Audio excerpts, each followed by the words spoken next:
What if I told you there are places on Earth where you can walk on water, sleep under more stars than you knew existed, and witness waterfalls that fall from clouds?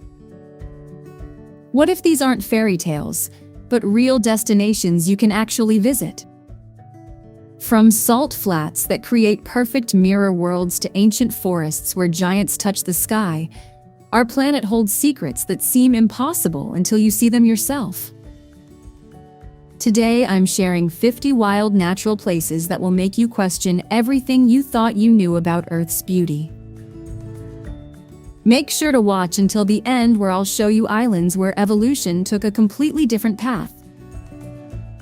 Subscribe to join me as we explore more of these hidden wonders together.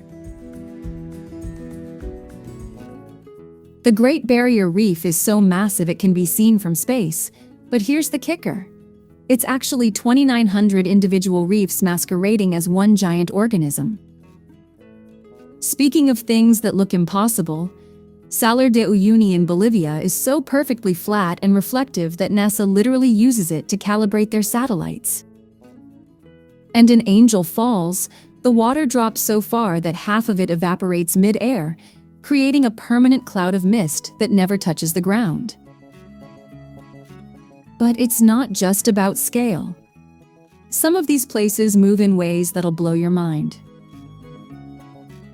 In Yosemite, those massive granite cliffs are actually still growing, pushing skyward 1 millimeter every year like nature's slowest skyscrapers.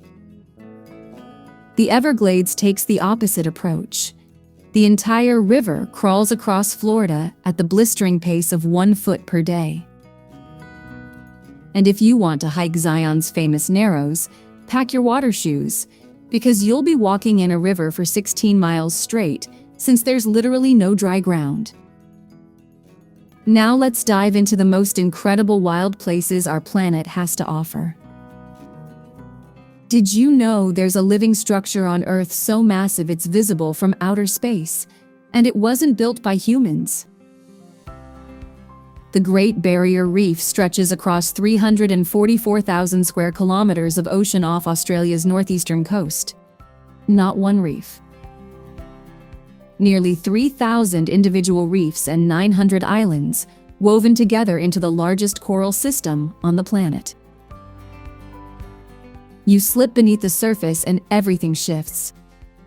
Turquoise water gives way to corridors of orange and electric blue coral, where sea turtles glide past like they've got nowhere to be and manta rays sweep through the current like slow-motion birds. This ecosystem has been building itself for 500,000 years, sheltering species found absolutely nowhere else on Earth. Indigenous Australians have known these waters for millennia, their connection to this sea older than the reef itself. Down here, the only sound is your own breathing, and the quiet hum of a world completely alive.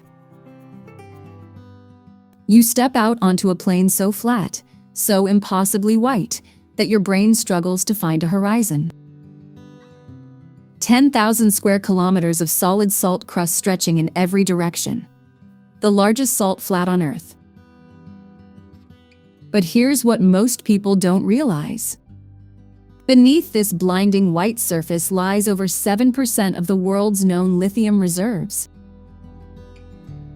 The same element powering your phone, your laptop, your electric car. Locked under your feet in the Bolivian Altiplano. 40,000 years ago, this was a prehistoric lake.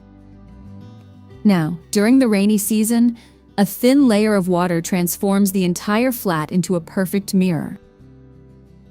Sky below you, clouds at your feet. The line between Earth and atmosphere simply vanishes. Rising from the salt, Isla Inkawasi bristles with ancient cacti, the only vertical thing for miles. Out here, silence weighs something, and the white glare stretches on forever. Did you know that the granite cliffs of Yosemite are literally stronger than steel? Over 100 million years ago, a massive magma chamber cooled deep underground, so slowly that its crystals lock together into rock of extraordinary strength. Then glaciers carved it open, exposing what you see today. El Capitan rises 3,000 feet straight up from the valley floor, one of the largest exposed granite monoliths on the planet. You stand at tunnel view, and the scale just breaks your brain. Waterfalls plunge from hanging valleys. Yosemite Falls alone drops 2,425 feet in 3 cascading tiers. After rain, the air carries this unmistakable mix of wet pine and cold stone that clings to everything. Wander deeper, and you'll find giant sequoias that were already ancient when Rome was young. As sunset hits Half Dome, the granite glows amber, then copper, then fades into violet silence. Mist clings to basalt pillars like something out of a fever dream, and then you see them. Wild goats, perched on sheer cliff faces above the Atlantic, grazing where no animal should be able to stand. Skye's feral goats are the only population in Scotland known to scale vertical sea cliffs, hooves finding purchase on ledges thinner than your hand. The largest island in the Inner Hebrides sprawls beneath the Keelan Ridge, whose peaks hold the highest sea cliffs in all of the UK. You walk through the Quiraing at dawn and the land feels unfinished. Jagged, tilted, still deciding what shape to take. Salt air mixes with the honey-sweet scent of heather as Clan MacLeod's ancient strongholds crumble quietly on headlands above the surf. The fairy pools run so clear they look empty until light catches turquoise over dark rock. Then evening fog rolls in, and the whole island simply disappears. Did you know that the world's tallest uninterrupted waterfall drops so far that its water never actually reaches the ground? 3,212 feet. That's the distance water plunges off the edge of Ollantaytambo, a flat-topped mountain rising from Venezuela's deep jungle like a table left behind by giants. But here's the thing. Much of that water atomizes midway down, dissolving into mist long before it hits anything solid. You hear the falls before you see them. A deep, rolling thunder that moves through the canopy for miles. Then the jungle parts, and there it is. A single white thread unraveling down a sheer sandstone wall, catching early morning light until the whole cliff face glows gold. Jimmy Angel, an American pilot hunting for gold in 1933, stumbled across this instead. Not a bad trade. Below, mist curls upward through emerald canopy, as though the earth itself is breathing. 3 railway workers blasting through rock in 1885 weren't looking for scenery. They found hot springs, and Canada built its very first national park around them. That accident sparked a global movement. Over 2,500 square miles of ancient seabed thrust skyward, carved by glaciers into peaks so sharp they look unfinished. You stand at the edge of Lake Louise and the water stops you cold. Turquoise. Not blue, not green. Turquoise, almost impossibly so, colored by glacial silt catching light in ways that don't seem real. Moraine Lake sits deeper in the valley, cradled by 10 peaks that rise like a granite amphitheater. The air at this elevation bites clean and cold, carrying the faint mineral smell of snowmelt. Ride the gondola up Sulphur Mountain at dawn, and the Rockies unfold beneath you in every direction. Ridge after ridge, dissolving into morning haze. Did you know there's only one place on Earth where alligators and crocodiles coexist in the wild? Not Australia. Not Southeast Asia. Right here. 1.5 million acres of sawgrass prairie and tangled mangroves sprawling across southern Florida. The Everglades isn't a swamp, despite what most people think.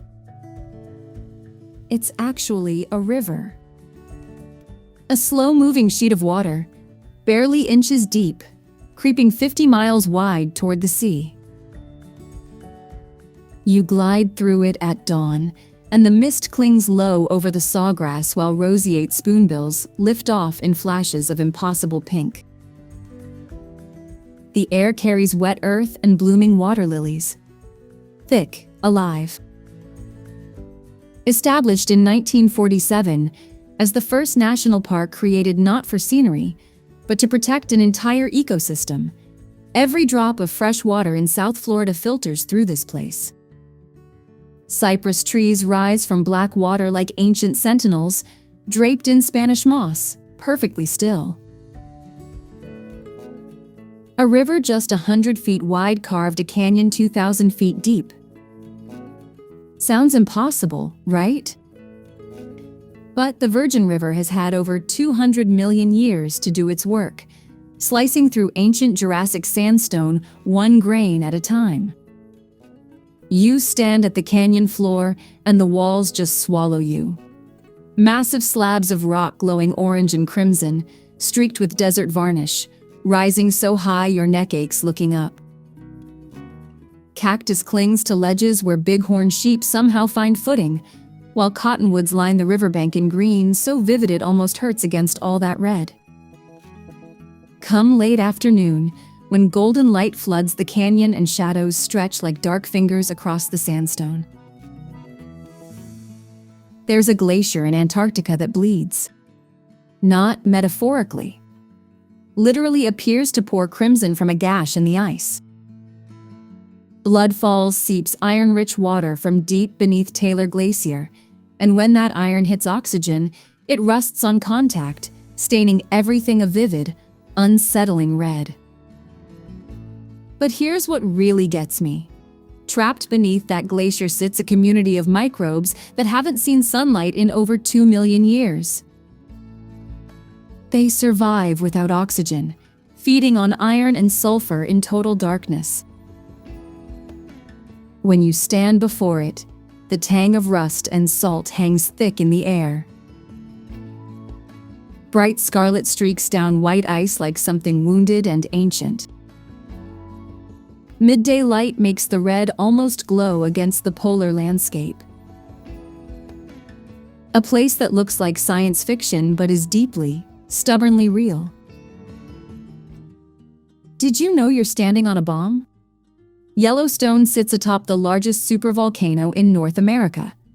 A caldera stretching 30 miles long and 14 wide, capable of eruptions thousands of times more powerful than anything in recorded history. The last one detonated roughly 640,000 years ago.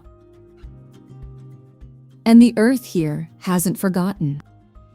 You feel it everywhere. Steam hisses through cracks in the ground. Mud pots gurgle and pop like something alive beneath your boots. Then there's Grand Prismatic Spring. Rings of orange, yellow, and electric blue spreading outward, colors so vivid they look engineered rather than natural. Over half the world's active geysers cluster right here, in a park that became the planet's first back in 1872. At dawn, mist curls off every thermal feature, and the whole landscape exhales. 9 million years old. That sounds ancient. Until you realize most mountain ranges have been around for hundreds of millions of years.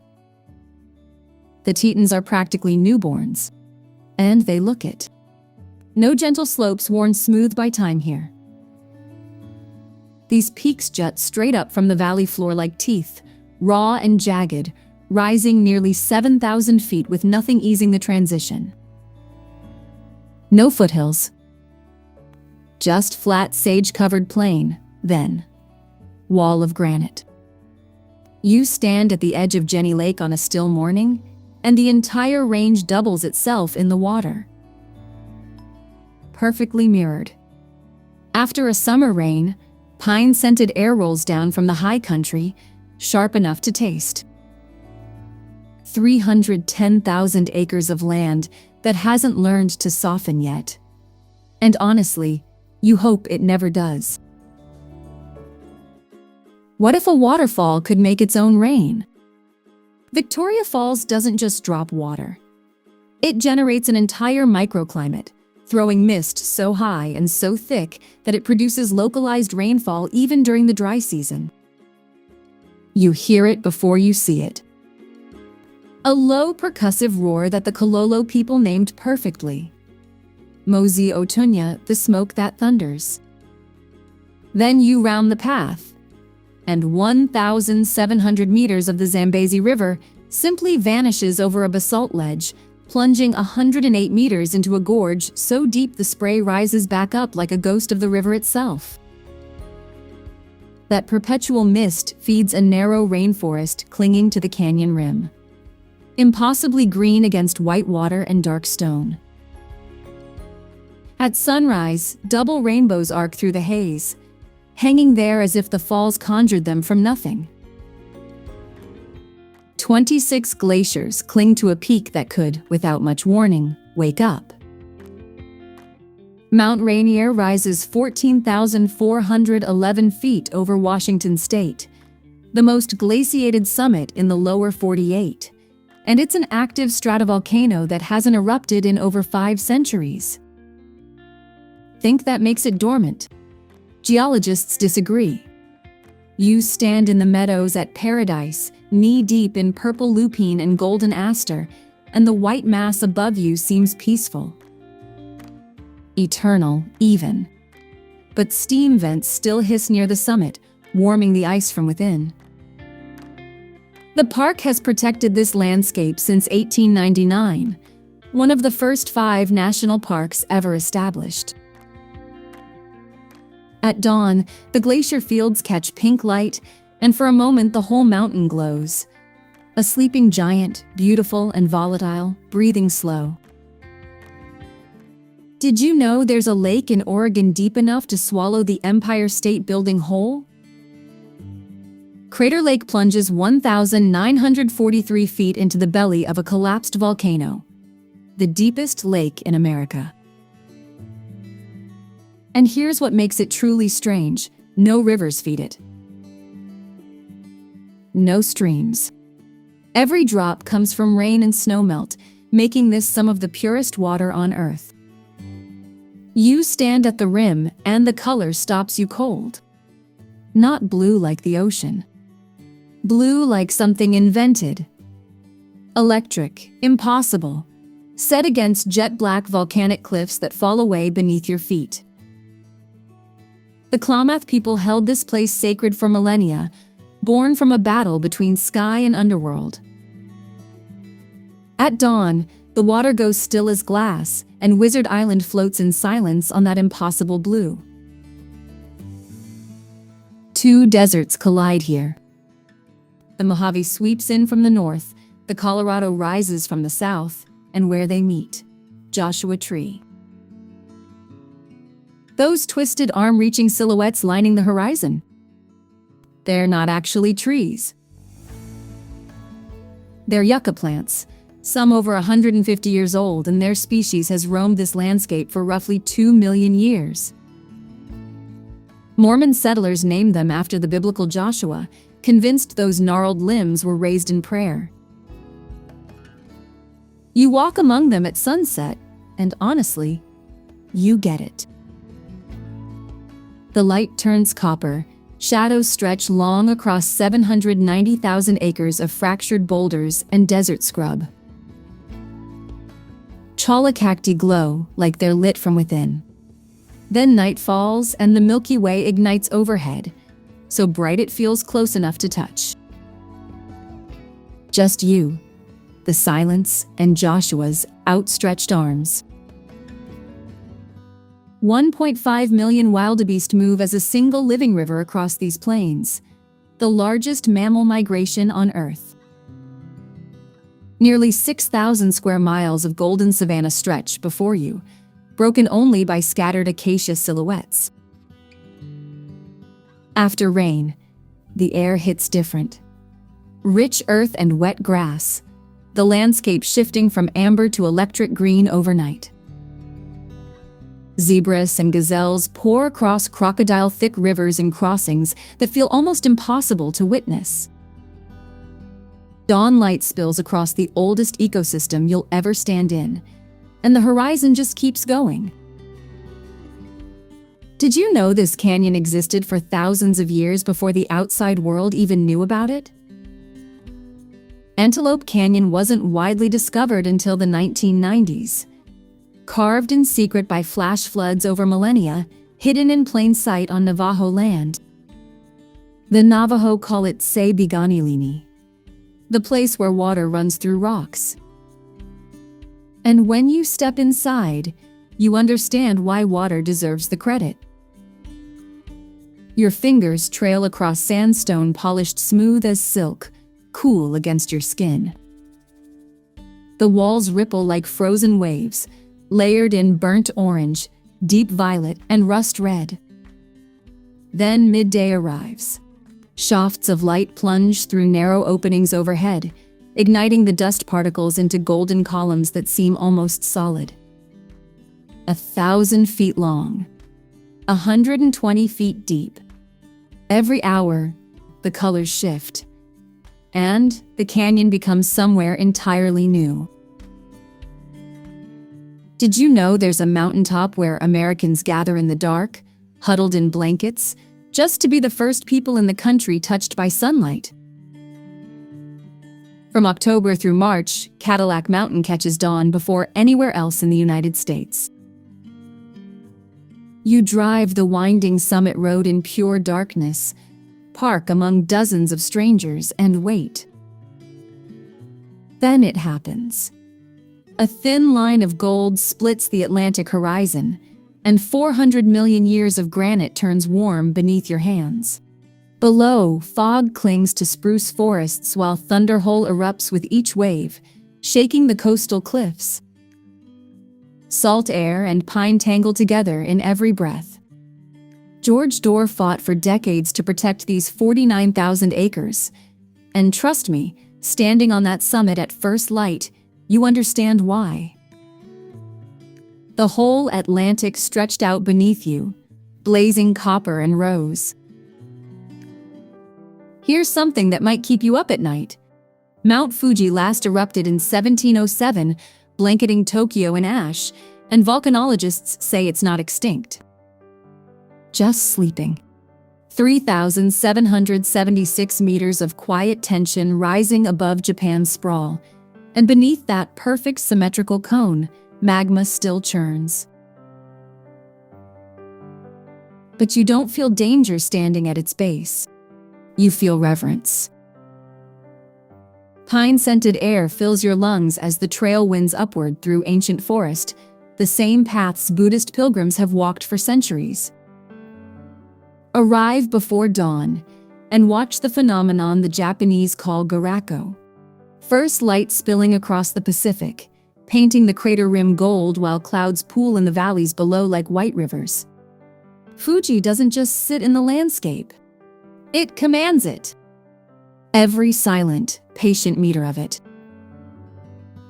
Drop the Empire State Building into Lake Tahoe, and you still wouldn't see the top. 1,645 feet deep, the largest alpine lake in North America, and it's been carving its place in the Sierra Nevada for roughly 2 million years. You stand at the shoreline on a still morning, mist lifting off water so clear you can see 70 feet straight down, and the color hits you. Not lake blue. Not ocean blue. Something electric, almost synthetic. Except it's the real thing. The 1960 Winter Olympics put this place on the map, but honestly, no camera from that era could capture what your eyes take in here. Dawn breaks over Emerald Bay, the cliffs catch gold, and that impossible blue just deepens. Like the lake is daring you to look away. Did you know that the hottest temperature ever recorded on Earth happened right here? 134 degrees Fahrenheit, July 1913. And the ground you're standing on? 282 feet below sea level, the lowest point in North America. You walk out onto the salt flats of Badwater Basin, and the white crust stretches endlessly beneath a sky so deeply blue it almost hurts. In 1849, lost pioneers stumbled through here convinced they'd die, gasping goodbye to this valley. They survived. And at sunset, when the walls of artists' palette burn purple and gold, you understand why people keep coming back to a place named for death. What happens when 2 million flamingos suddenly vanish? Lake Nakuru sits in Kenya's Great Rift Valley, and its alkaline waters once held one of the densest flamingo gatherings on the planet, a living pink carpet stretching shore to shore. But here's the thing. The lake's salinity shifts wildly, sometimes within a single season, and when it does, the birds just leave. Millions of them, gone overnight. You arrive at dawn expecting that legendary pink horizon and find empty blue water ringed by green hills instead. Rhinos graze the shoreline where flamingos stood weeks before. Nothing here stays the same for long. 75 million years of history lie scattered across this ground like broken pottery. The Badlands of South Dakota hold one of the richest fossil beds on the planet. Ancient horses, saber-toothed cats, creatures that vanished long before humans took their first steps. The Oglala Lakota called it Mako Sika, land bad. And standing here, you understand why. Sharply eroded butts jut from the earth in layers of deep crimson, pale pink, and ash white, stretching across 244,000 acres of terrain that looks more like another planet than the Great Plains. Below those jagged pinnacles sprawls the largest undisturbed mixed grass prairie in the country, where bison still graze against a skyline carved by ancient seas. At golden hour, every ridge glows like cooling embers, and the silence feels older than the stone itself. What if I told you a single national park holds more flowering plant species than the entire state of Alaska? Over 1,400, packed into 1 million acres of Washington's Olympic Peninsula. You step into the Tahoe rainforest and the air changes instantly, thick with the smell of damp moss and ancient soil. Every surface drips green.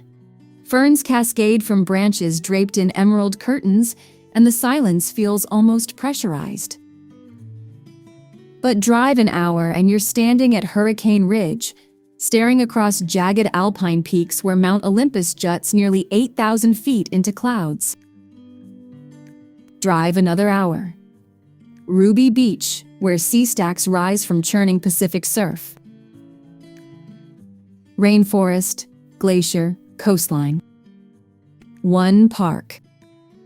The Hoh and Quileute peoples understood this place for millennia before it became protected ground. Morning mist threading through moss-heavy canopy. That's the image that stays. Did you know it took 52 years to finish a single road? Construction started in 1935, a Depression-era lifeline putting thousands to work, and the last section wasn't completed until 1987. 470 miles of asphalt winding along the spine of the Appalachians, making it the longest linear park in the country. You drive through clouds here, literally. Morning mist clings to ridges so ancient they predate the Rockies by hundreds of millions of years. In late spring, wild rhododendrons erupt in deep purple along craggy gardens, their sweetness drifting through your open windows. Then there's the Lynn Cove Viaduct, a road that doesn't cut through Grandfather Mountain but curves around it, suspended in midair like it's trying not to wake something. Fog spills through the valleys below, slow and silver, and the world just quiets down. Have you ever stood somewhere and realized the ground beneath you is younger than the animals walking on it? The Galápagos Islands rose from the Pacific through 5 million years of volcanic fury, yet the giant tortoises lumbering across the highlands can outlive any human. Some past 150 years old. You step onto black lava rock still warm from the sun, and a marine iguana, the only ocean-swimming lizard on Earth, barely flinches. Salt air mingles with wet volcanic stone after a passing rain. Darwin landed here in 1835 and rethought everything. The islands are still rewriting the rules. From untamed wilderness to hidden sanctuaries, we've wandered through Earth's most raw and remarkable corners together. If you want to keep exploring the world's wild places, subscribe. There are countless more adventures waiting.